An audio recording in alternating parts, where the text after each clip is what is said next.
Our next speaker is Dr. Anahita Dua. She's a vascular surgeon at Massachusetts General Hospital in Boston, an associate professor of surgery at Harvard Medical School.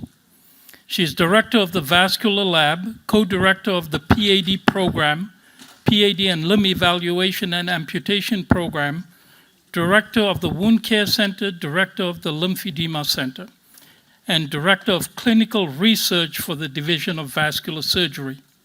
She specializes in advanced endovascular and traditional limb salvage techniques, including aortic disease, carotid disease, thoracic outlet, and venous diseases. She went to medical school in the United Kingdom, completed her medical college at Wisconsin, and her fellowship at Stanford University. She's board certified in vascular surgery, general surgery, advanced wound care management. She's published over 190 peer-reviewed papers and has edited 5 vascular surgery medical textbooks. She serves on multiple national vascular surgery committees and is the president of the South Asian American Vascular Surgery Society and the president of the Society for Vascular Ultrasound Foundation. Dr. Dua's lab focuses on anticoagulation and biomarkers that are predictive of thrombosis and hemostasis in patients after they have undergone revascularization. And her interest is primarily limb salvage. And currently, she's part of a technology development team that creates tools to increase vascular walking and wound healing with decreasing pain in patients with peripheral vascular disease. I was preparing a lecture on PAD and went to the website to start listening to some PAD lectures and came across Dr. Dua. So I listened to her lecture and I said, this lady sounds entertaining. Why don't we invite her to the program? Welcome, Dr. Dua. Thank you.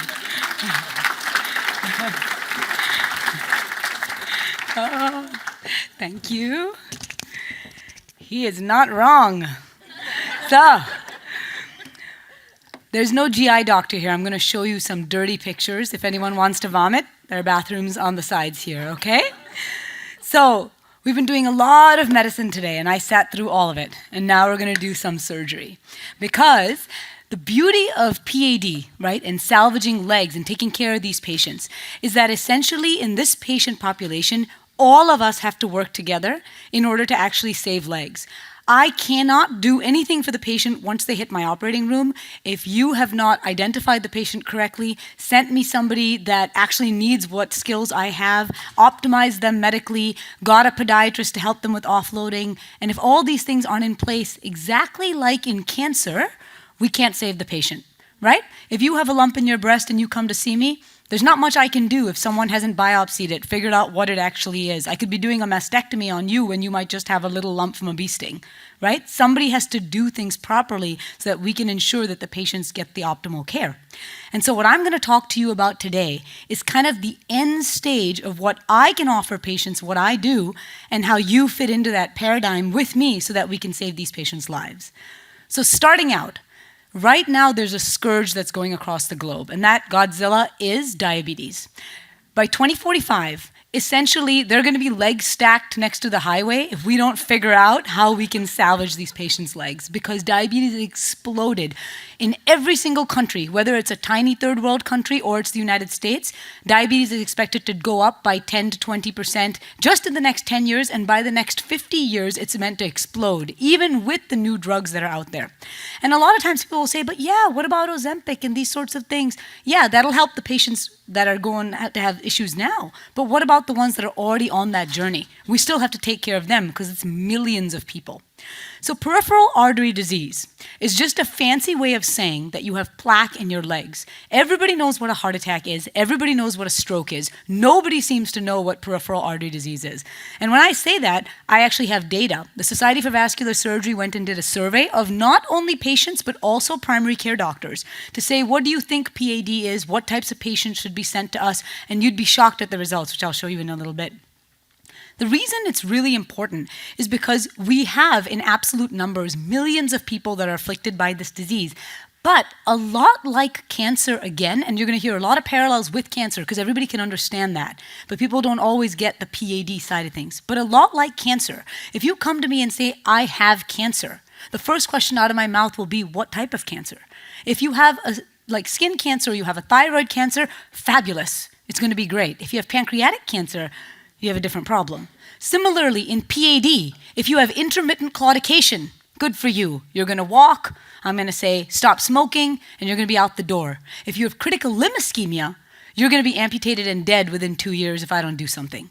So you can't just say a patient has PAD. That's a ridiculous way in which we're approaching patients currently, and it's up to us collectively to change the paradigm of how we take care of these patients. Now, why? Why should we care? There are so many things out there. There's so many places that you can get little ribbons and you can do runs, but you don't do it for PAD. I guess it'd be sort of ironic to do a run for PAD, kind of mean. But PAD is really bad. It's really bad. And I'm going to keep it in the simplest terms. I already said I'm a surgeon, right? What's bad about it? Well, whether you're talking about depression, whether you're talking about death, whether you're talking about being able to go to your grandkids' little soccer game, PAD impacts significantly the lives of these patients, regardless of whether it's intermittent claudication or critical limb ischemia. Also, if you have PAD and you're diagnosed with this, the likelihood that you have disease in your heart and your neck that can cause a stroke or a heart attack is 100%. It's whether or not it's clinically going to manifest that we are chasing after as surgeons. But whether you have it or not, there's no question. So my point is, if someone comes to you, you can't feel pulses, you should be thinking, this is a stroke potential, this is a heart attack potential. And the lucky part of it is, the medical management for all three of these beds is essentially the same. So if you do your part, get them on the right lipid-lowering medications, get them on their antiplatelet medications, get their diabetes controlled, get their butts to start exercising, you will have essentially saved their lives. And just like moms, you won't get the glory for it, but you'll be happy that you've actually done something for the patients. So let's focus on what you need to know as the primary care community, right? Two big things. I was given this talk and said, hey, let's talk about acute limb ischemia, and we will. But what you really need to focus on is chronic or critical limb ischemia. So we're going to talk about both. And at the end of this, if you're good, I'm going to do a few slides on brand new technology that's out there that can save patients whose legs otherwise would be amputated, and a new way of doing anticoagulation, brand new, which I promise you've not heard before. So let's first talk about acute limb ischemia. Acute limb ischemia is way worse than any horror movie that you can imagine in terms of bleeding. So everybody in the surgical community is scared of blood. We get called in as vascular surgeons because there's bleeding. People literally will run out of the operating room as we're running in. We're considered the firefighters, right? But actually, a vascular surgeon is never scared of bleeding. Bleeding is great. Clotting is what kills people. Clotting in the heart, clotting in the neck, and certainly clotting in the legs. So acute limb ischemia is basically clot that is formed in the leg suddenly, acutely, that has blocked off all blood flow. If you get shot in the leg, that is technically acute limb ischemia. But in the case of the patients you're going to see two types. You're going to see patients that have formed clot, which is like a big bullet that just lodges in their blood vessel and doesn't allow anything to get to the leg. Or you're going to see people who have formed clot in the heart that is now shot out like a bullet and gone and lodged in the leg.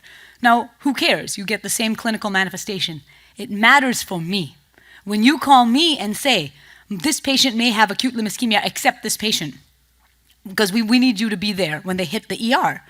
You need to be able to tell me, hey, this person has atrial fibrillation. So I think that this is actually a piece of clot from the heart that's shot out and gone and lodged in the leg. Why does it matter? Because if it comes from the heart, it's probably been sitting there bouncing a while, and it's going to be like a piece of gum that a kid would stick underneath a bench at school. A little bit harder, a little bit rubbery. And that means if I try to go after it with certain types of tools, I can push it further down the leg and result in an amputation.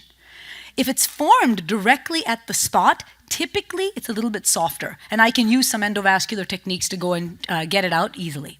The 30% here is 30% of the acute limb ischemia patients that present will be amputated within that hospital admission. That's a really large number. And just like they say time is brain or time is heart, time is absolutely leg. 6 hours is all you have from when the acute event happens to when the leg needs to have reestablishment of blood flow. And if you're screwing around or the vascular surgeon's not accepting or you don't have the story right, the patient will ultimately lose the leg. It might not be that day, but it'll be the following day or the day after. And if a patient gets amputated, the chances of them dying within 2 years is 50%. So that's a really big deal. Now, this is what I want to call your attention to in terms of the acute nature of it. When you have an onset that's minutes to seconds, right? In that time period, typically you think embolism. So if a patient says, I woke up this morning and immediately I felt my leg give, that's probably a situation where something shot out of the heart and went and lodged. If the patient tells you, you know what, I had this problem, it's been like a week, and my leg hurts, and it hurt a little bit more, and I thought I slept funny, but now I can't feel my toes, that most likely is thrombus because it was forming, and it shut the artery, right? Again, why does it matter? Because it's what you tell me when you call me. So you have to ask those questions. How long have you been feeling these symptoms? What are you feeling? And do you have, and this is really important, motor or sensory changes to the leg? That has to come from you guys because I need to know how long it's been, and I'll show you some videos in a second why, that the patient has lost blood flow to their leg. These are the 6 Ps. We teach this to our medical students about the things that need to be focused on. The patient has no pulses, they don't have feeling, they have pain, and they have pallor in the leg. A patient that has no pain at all, who cannot move their leg, and who basically says, I don't know, it's been like this a while, is going to get amputated because that leg is dead. Now, there are different types of categories that acute limb ischemia fall into. You don't have to worry too much about the categories themselves, other than if a patient presents and has sensory changes only, no motor changes, so they just can't feel when you're petting their foot, but they can move their ankle, they can step on the gas, that's a patient that has a little bit of time. If you get them to me, I can put a catheter down their leg and I can drip clot-busting medicine into that and melt away that clot and potentially save them a huge operation. But if the patient has any motor symptoms, that means that I need to get definitive revascularization to them by the end of the procedure, which means I cannot leave the operating room without making sure that they get a pulse back, which means they may end up with a much bigger surgery. And based on that criteria, we have the chances of the limb being salvaged. So this is for you to tell the family, there's a possibility that your family member is coming out of the hospital without a leg. And the more you see motor and sensory changes, the more likely that possibility. Regardless of what you feel about the patient at the time, telling the family that the patient may be amputated is the right thing to do, because if they aren't, wonderful, everyone's happy. But if they are, it's like a double hit traumatically to the family when they're told this when they get to the operating room. And the patients, I've had many that have been amputated, the ones that feel that something could have been done, or we missed something, or something was delayed, they never get over it. The ones that know everything was done, they were told their expectations were met, those are the people that can move on with their lives. And that fundamentally comes down to you, because you are the first point of contact. When we see the patient, physical examination, checking to see if they've got pulses, their ABIs, which is their ankle brachial index, checking their ankle blood pressure and brachial blood pressure and comparing them, usually that's 0, no blood flow. We get a CTA almost always. This isn't a gunshot to the aorta. We have at least that much time, and I do not care what their kidney situation is. They're getting it. Why? Because it matters. What am I going to do in the operating room? I don't know. Is the blockage here? Is the blockage here? Is it there? Without a CT scan, I'm not going to be able to go after the right spot. So I have to do that. And once I know what's going on, then I can move forward with different types of ways that we can manage. As I said, if a patient has sensory deficit only, I have a little bit of time. If they have motor deficit, I have to go and get the clot out. If I'm getting the clot out, the standard classic way of doing it, and again, I tell you this so you can tell your patients, is we make a cut about the size of my finger right on top of the blood vessel in the femoral artery. And then we stick these balloons into the artery and blow them up when they're inside the artery. So you can imagine a stick with a balloon at the end of it, kind of like a candy apple. And then we pull that thing backward and all the clot comes out. It's actually very satisfying. It's like toothpaste coming out.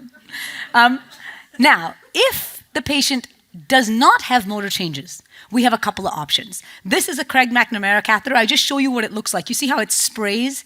Basically, that's clot-busting medicine. We hook it up to the patient, and we get them to lie in the ICU overnight, and we try to melt that clot away. And then we keep going and checking to see if they're getting pulses back. An ECOS catheter does something similar, and it actually vibrates and allows clot to break down a little bit more. But the point is, you got to get your family prepared. The patient's going to be in hospital quite a few days. If I need to actually get clot out, but I don't want to make a cut, the penumbra catheter is another thing that we do where we actually shove a vacuum cleaner into the patient's artery and we try to suck it out. The problem with these is that while it may work nicely for thrombus that was formed in that location, if it's embolus coming from the heart, a lot of times, it'll shove it further down into the artery. Or it'll break it up and a piece will go and lodge into a tiny little vessel in the foot and the patient ends up losing the leg anyway. Because when you amputate someone, you can take the toes, you can take half the foot, but after that, you have to cut at the knee. So there is no prosthetic for just an ankle amputation. So if you shower all this garbage into the foot and the foot is dead, the leg is gone. Another option is to actually put a catheter in which morcellates up the the clot, and it actually sucks it out at the same time. Sounds like a great plan, except for that morcellation part of it. So very frequently, it will also shove stuff down into the leg. Now, this is all artery-based. You can also get acute limb ischemia if the veins have completely been clotted off as well. There are two types of what we call phlegmasia. Now, phlegmasia is when the veins get so choke full of clot that they actually block the arteries from getting blood flow into the leg. This is a surgical emergency. There's no screwing around here. The leg will totally be lost and the clot will propagate up into the patient's body and they can end up needing something like a hip disarticulation, which again is usually a very morbid, possibly terminal event. In this case, and unfortunately this happens not infrequently to pregnant women. So they'll show up like this, you don't want to radiate them, and we can't do a lot of interventions and we need to actually get the clot out. So we make a cut on their groin and actually put a rubber kind of grip around the foot and all the way up the leg to squeeze all the clot out, and then close up the groin and leave them be. In this particular patient's case, I'm trying to go to the next slide, sorry. There we go. In this particular patient's case, as you can see, all you see here is a little bit of swelling. But as I said, there's two types. There's the type where the leg is white, albadolens, and there's the type ceruleadolens where it's purple the way that you saw. So just because the leg is not the standard purple doesn't mean that the person doesn't have a DVT. So if you see differences in swelling of the leg and pain primarily, and most importantly, when you put your fingers on that foot and you cannot feel a pulse, surgical emergency. And the patient needs to go immediately. And it's not good enough to just say, we're going to send you to the ER. You need to make contact with somebody there. Our healthcare system is broken. Everybody knows that. And you have to make sure someone is receiving this patient because there's no time for them to sit in the ER waiting for their leg to be lost. What we do in the case of the veins is that we need a much bigger device. Veins are like anacondas. They can get huge. So a tiny little thing that's going to suck away is going to do nothing. So we actually put this device in there called the clot retriever. This is one of many types that actually goes past the clot, opens up like a net, as you can see here, and this is the kind of stuff we pull out. Okay?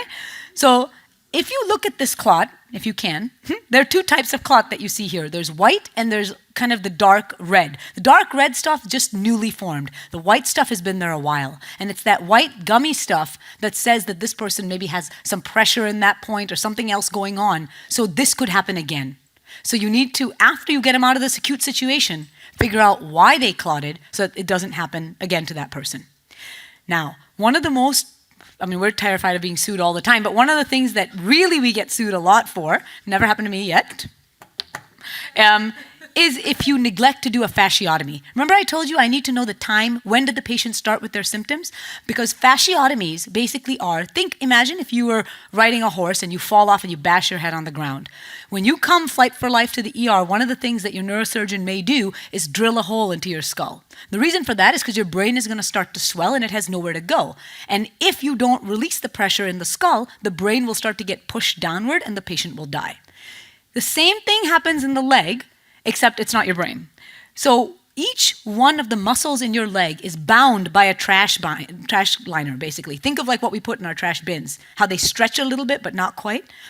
And what happens is when the muscle starts to swell, because now I've released blood flow back, that bin liner presses down on the muscle and causes it to die. So even though you did the right thing, I did the right surgical thing, the leg still dies because all the nerves and the muscles die because you didn't release the compartment space.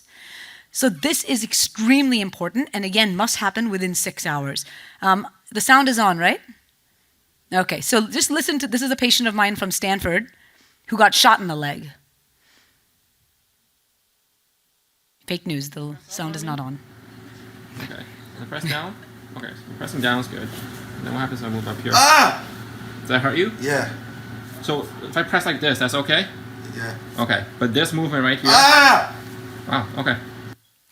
Don't say wow when you, that's a resident, obviously.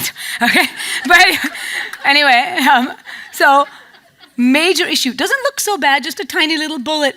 But this patient needed to go emergently to the operating room, and we had to open the fascia. So this is a slit down the patient's leg, opening the fascia, and you can see that muscle kind of bulging towards us. That bulge, and the muscle is not supposed to look like that. The muscle is supposed to look like Barbie's coat, pink. This is way too dark, and saying to you, thank you for releasing me. I had another couple hours before I was gone. This is the opposite side. Again, bulging out very clearly. There are issues that can happen here as well. And these big cuts, they look horrible. They're not a big deal. We can, within a couple of days, you close them up or you put a vac on it. It doesn't matter. The patient will whine, but they'll whine way more if you amputate their leg unnecessarily. If the patient is in a situation where they cannot communicate, right? Traumatic injury, come off a motorcycle, they're intubated. No way to do that examination I just showed you. That's when we pull out the striker needle. The striker needle actually allows us to shove a needle into the different compartments of the patient's leg and tell me specifically how much pressure is in the compartment. And essentially, if the pressure goes up, normal pressure is about 10. If it goes up to about 15 to 30, we take them. The way what we say in surgery is if you're thinking about a fasciotomy, just do it. It's so low morbidity, and you can save somebody completely with doing that. After we do the fasciotomy, that's when the real work starts. Now we have to basically get them to pee out all of the dead muscle that's in their body, and we have to ensure that they're on anticoagulation because whatever blood thinning thing that we did, blood revascularization thing that we did needs to stay open. They bleed from their fasciotomy sites. We don't care. Just give them blood because what you don't want to do is thrombose off again whatever you were originally working on. We also monitor them very closely for arrhythmias, issues with their heart, because their potassium goes up significantly because of all those dead muscle cells dumping potassium into the patient's body. Yo. This is... Oh, I don't know what that is. So anyway, probably my husband and kids messing with my slides. But the next thing I want to talk about, so acute limb ischemia, very fancy, very exciting, happens all the time. Biggest thing is time to revascularization. Get that patient in. Even if the vascular surgeon's a jerk and talking nonsense, you can just name drop me. They'll take the patient then.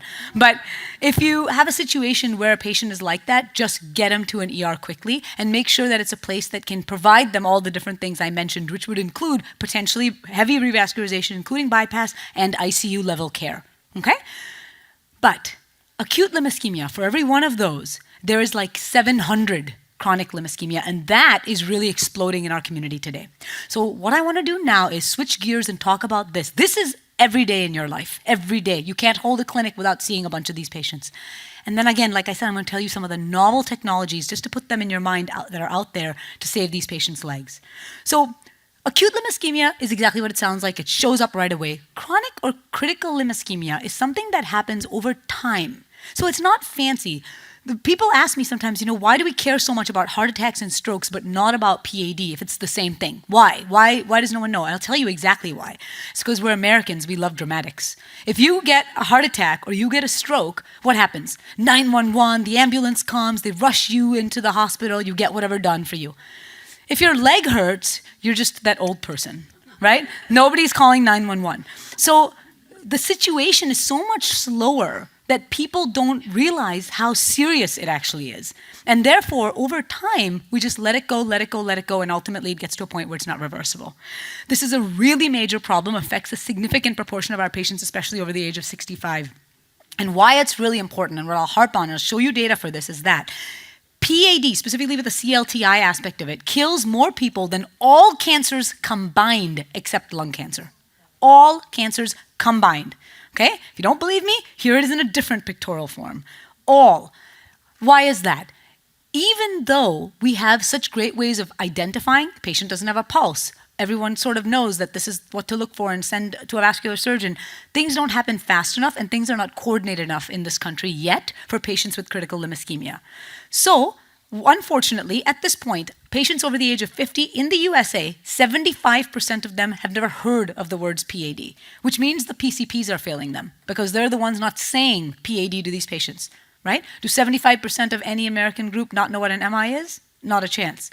Also, from the same, this is a survey done, by the way, from the SVS. So the SVS is Society for Vascular Surgery, because they're now launching this big campaign along with the interventional radiologists and interventional cardiologists to get attention drawn to this. 51% of the PCPs basically are not aware of a PAD diagnosis amongst all of their patients, which is clearly impossible, right? Patients would have it, they just are not aware, they've not diagnosed them with that. Why it matters again is that patients with PAD do go on to potentially get amputated, and if you are amputated, a significant proportion of these patients will die. Now, they won't die because they were amputated. They die because the amputation and the PAD is a marker for how sick they really are and that they've not been optimized. A lot of them, hemoglobin H1C, 12, not on any lipids. I don't like to take statins. I get muscle pain, and we just drop it there versus trying to figure out something else. So it's very important to focus on these patients and ensure that you can diagnose them.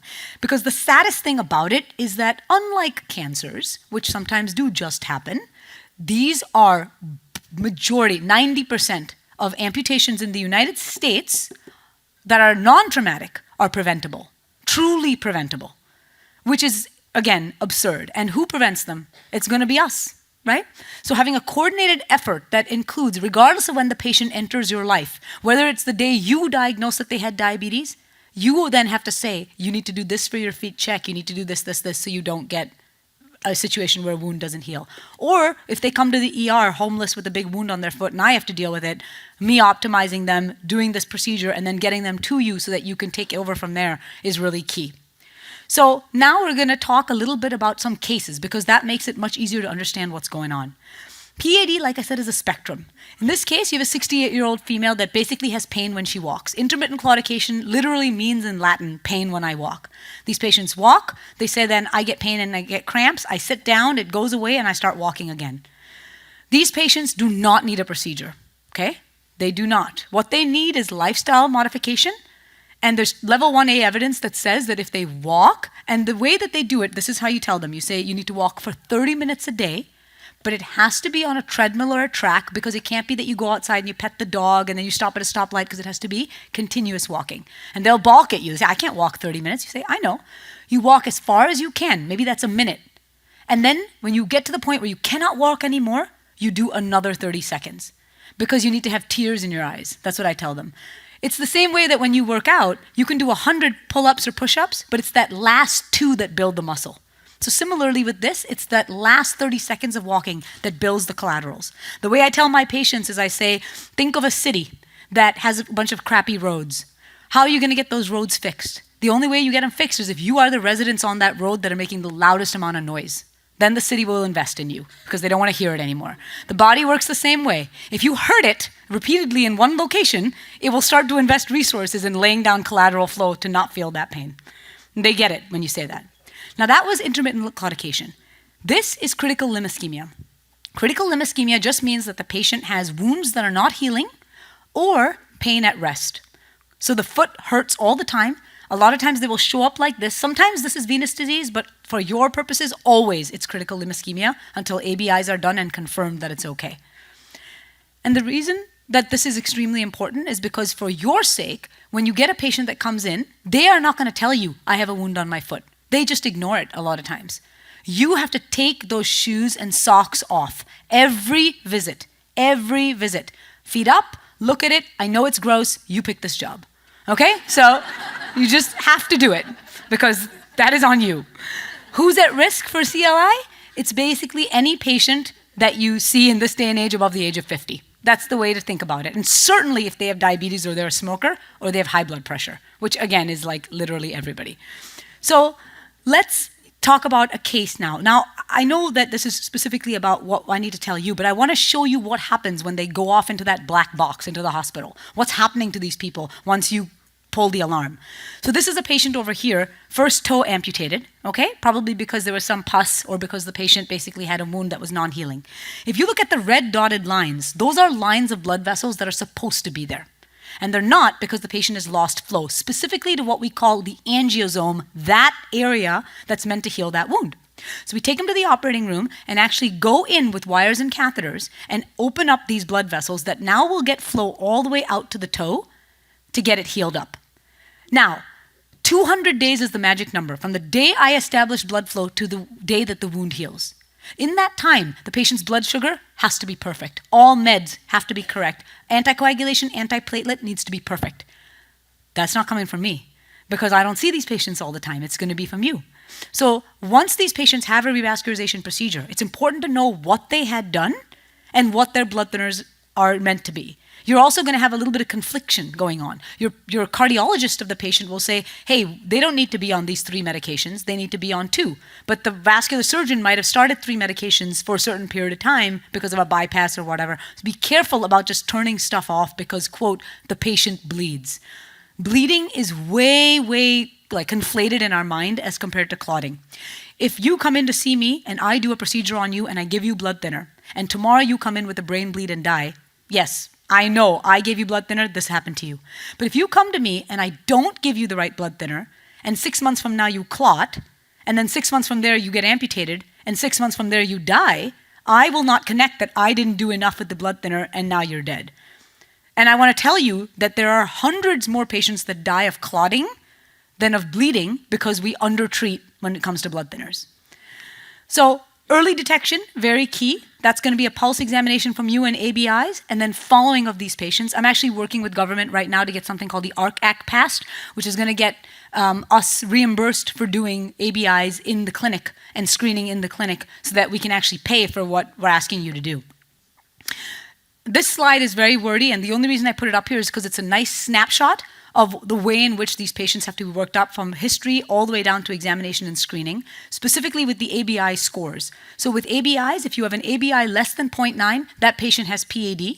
As it drops lower and lower and lower, to 0.3, it's critical limb ischemia if it's that and below. But patients who are diabetics will definitely have ABIs that are greater than 1. I may say, how's that possible? It's 100%. How can it be possible? It can be possible because the cuff that's actually pressing down on the blood vessels essentially isn't working because the blood vessels are coated with a bunch of glass or plaque.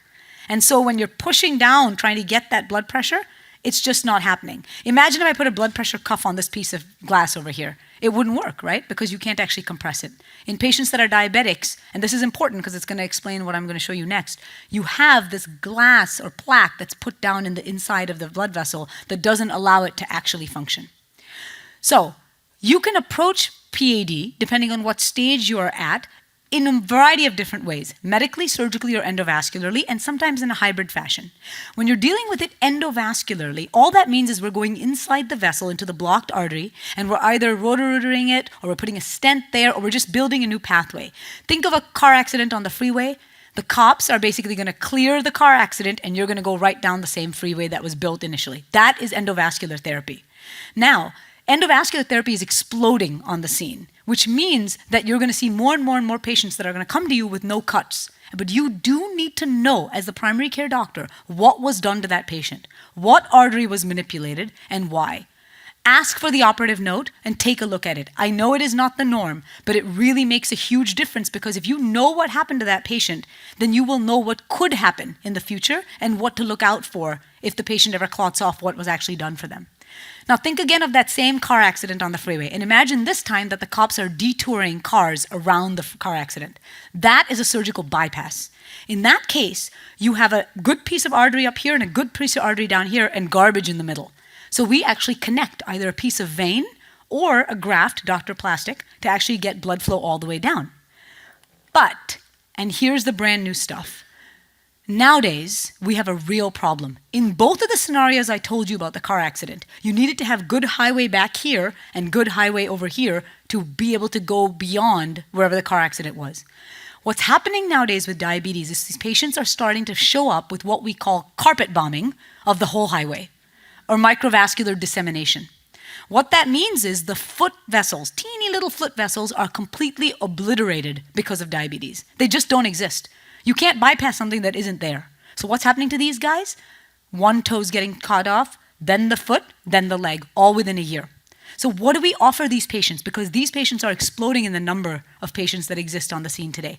And we don't have anything in terms of the endovascular therapy or surgical, because in order to do these things, you must have something to bypass too, and we don't. So what we offer these patients nowadays is a brand new technology called deep venous arterialization. Deep venous arterialization basically is shunting arterialized blood into the venous segment. So we actually take arterialized blood and we make a connection with the venous segment and allow the blood to get down to the foot. And the most important thing about it is you have to decide who the perfect candidate is for this type of procedure. We're in Reading, right? Okay. So, bad patients are patients that have big vessel disease, which means, in the case of this person, black is good. Black means blood flow. You can see that there's a lot of blood flow in the foot, but there's nothing really in the rest of the leg. So what we did is we made a connection from the top where there was blood flow to the bottom. This patient would not be a candidate for deep venous arterialization because they had an option. Now this patient, a sad patient, small vessel disease, we made a connection, but if you look at the foot, if you imagine at the toe, if you had, can we do pointers? Let me see. Nope, oop, that's not it.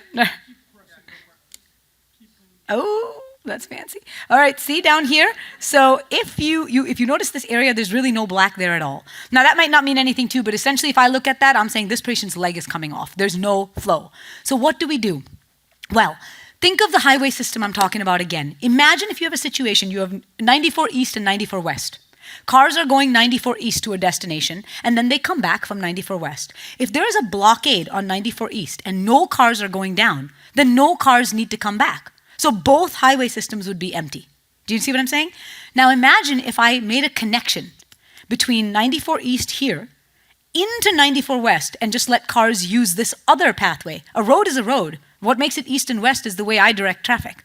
So what we've done now is created this new technology where we can actually hijack the veins in the foot that are sitting there doing nothing because blood's not getting down there, so nothing needs to come back up, and actually put arterialized blood into these hijacked veins that disseminates into the foot and acts like an artery.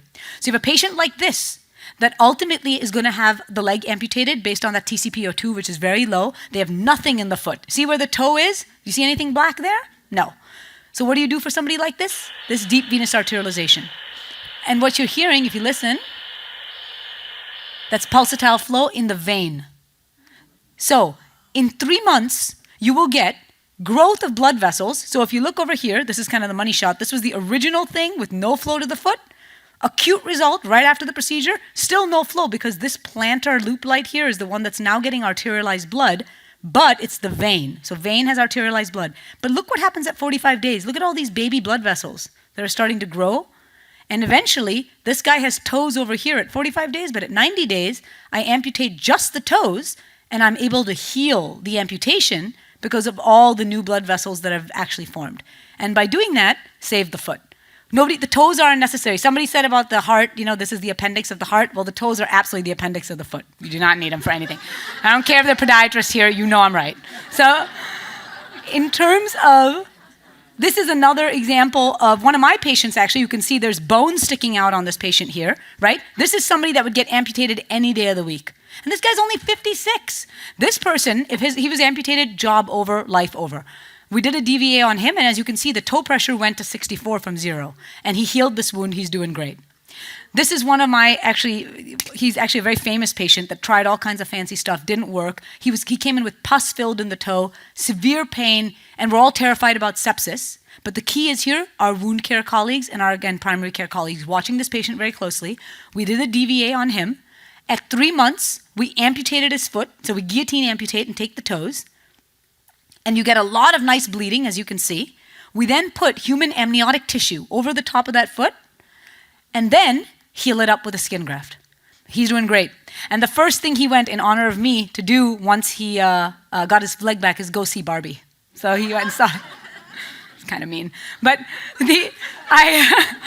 I did publish this paper with the number of colleagues of mine. We did this study in New England Journal where we looked at deep venous arterialization, and we actually used it in a number of patients and found that we were able to salvage a significant number. The number is actually 76%. So 76% of the patients that otherwise would have been amputated within the year, you can salvage their leg. It's a lot of work, but it can be done. So DVA is the new cool girl on the scene.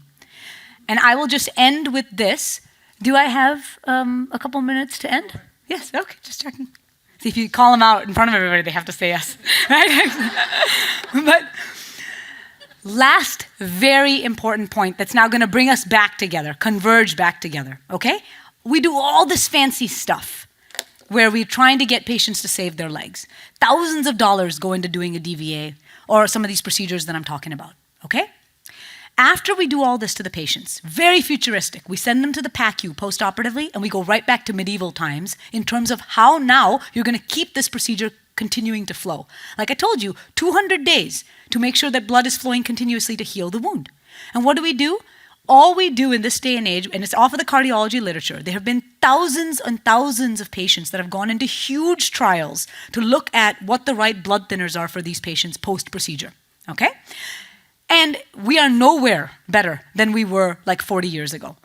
Basically, what we have done, I believe, is approach this in the wrong way. We've approached it based on the actual procedure instead of the patient. Back to our situation where you and I both have breast cancer. We both have a breast lump. We go to see a doctor. It would be malpractice for them to just say, that's it, both of you are getting a mastectomy. You might need full chemotherapy. I might just have, like I said, a bee sting. Right? Somebody has to personalize our care. And that's why we are where we are with cancer from the 1970s to today. So we are trying to do the same thing at our lab at Mass General, where we're personalizing antiplatelet medication and anticoagulant medication for patients by doing a test called thromboelastography, where we actually know at what level the patient's clotting profile is, and then providing blood thinners that specifically work with that patient. So we identified that basically a patient needs to be kept at a platelet inhibition of 30% in order for the patient to not bleed and not clot. Now, the problem is 30% on you and 30% on me are achieved different ways. You may need 2.5 of Xarelto plus aspirin plus Plavix to get there. I might just need aspirin. This is most clearly seen in women and men. Women need a lot more ticagrelor or Plavix or something extra to get to that 30% than men do, even postmenopausal. So this is not estrogen. It's got something to do with just women in general. And so all this time, even though women have lower risk factors than men, we smoke less, we do everything better, but we have more amputations and less wound healing. And we found in our lab that part of the reason is because women on the same medications are not reaching the 30% threshold. So they're getting aspirin and Plavix, but they're being undertreated. So now what we've done is said, all these years we had all of this data and we've not actually done anything with it. Let's actually put it into practice. No more talking. So what we did is we created a protocol now called TEG-Med, where we actually have screened patients, we bring them in, we check their blood. After their procedure, if they've hit 30% on just aspirin, we leave them on aspirin, they're treated. That's mono antiplatelet therapy, or MAPT. If they have not hit 30%, we add Plavix or clopidogrel. We test them again in 7 days. Why 7 days? Because that's the life cycle of a platelet. If they hit 30%, again, they're treated. If they don't, we send them for Plavix resistance testing, and we switch them to ticagrelor or Brilinta.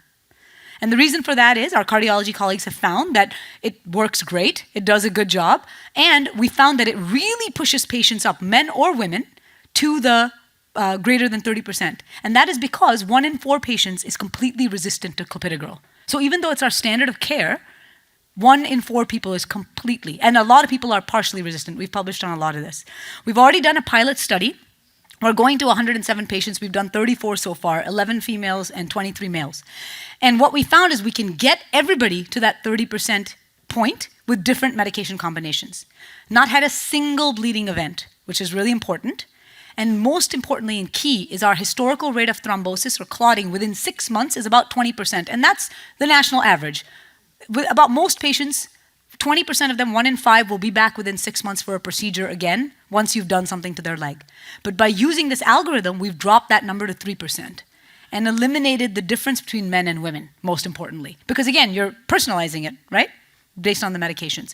So we're in the midst of doing this with the NIH currently, but I just want to bring it up to say there are new things coming down the pike. And you guys in the primary care world are doing the right thing by coming to these conferences and knowing about it, if nothing else, because now you know what DVA is. And the next time someone says, they tried to cut off my leg, you can say, find a center close to you that does deep venous arterialization. And potentially that patient may be able to salvage their leg. So thank you so much for your time. I'm happy to take any questions.